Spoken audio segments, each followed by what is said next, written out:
Let's take a check on U.S. futures and how we are setting up for tomorrow. Keep in mind that these are very thinly traded. There's a lot to go until tomorrow's open, but the Dow right now looking to open higher by 43 points. S&P is looking to add by about 5.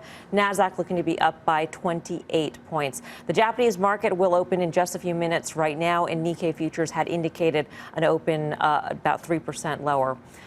Fast money traders Tim Seymour and Karen Finerman are still here, as well as CNBC's Mike Santoli, to get us ahead of tomorrow's trading. So, Mike, it was a sloppy close today. What are you looking for tomorrow? It was. It's not ideal for it to close near the lows where we did today. You know, coming into today, a lot of people saying, was yesterday some kind of a successful retest? Did we see enough pain on the downside?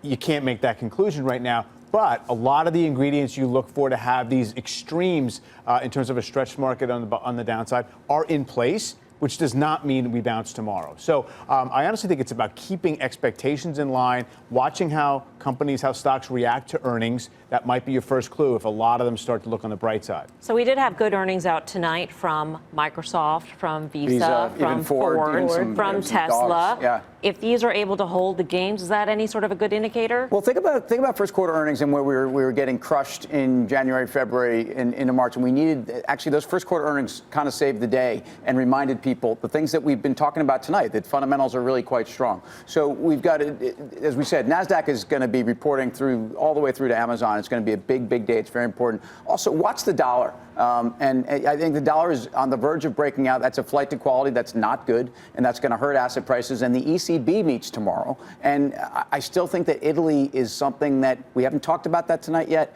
I think that's a big deal for markets. Yeah. Karen, what are you be watching for? Well, what I'm hoping for, actually, we talked about this on our show, is I hate buying on an up market, right? I'd rather see a down market and then have buyers come in. But maybe we will see, we see the Nikkei is going to be down, China will be down, Europe will be down. If those markets can start to rally, that I think could be a floor for us as well. Yeah, we're in a mode now, right, where every bounce, every rally is going to be kind of doubted and scrutinized, and it is going to be should have been, by the way. It's going to be suspect. It's been sell the dip. Yeah. I mean, sorry, it's been basically not buy the dip though this year, and that's the point. So. That's right. Yeah. We've got a big couple of hours ahead of us. Again, Nikkei opens in just a few minutes' time. So does the Kospi in South Korea. We do have China's open for the Hang Seng as well as the Shanghai Composite at 9:30 p.m. Eastern time. So stay tuned to CNBC and CNBC.com for full market coverage as we gear up for tomorrow's big open here in the United States. You've been watching CNBC's special report, Market Sell-Off. We'll be back here tomorrow at 5 a.m. with Worldwide Exchange and Swap Box at 6 a.m.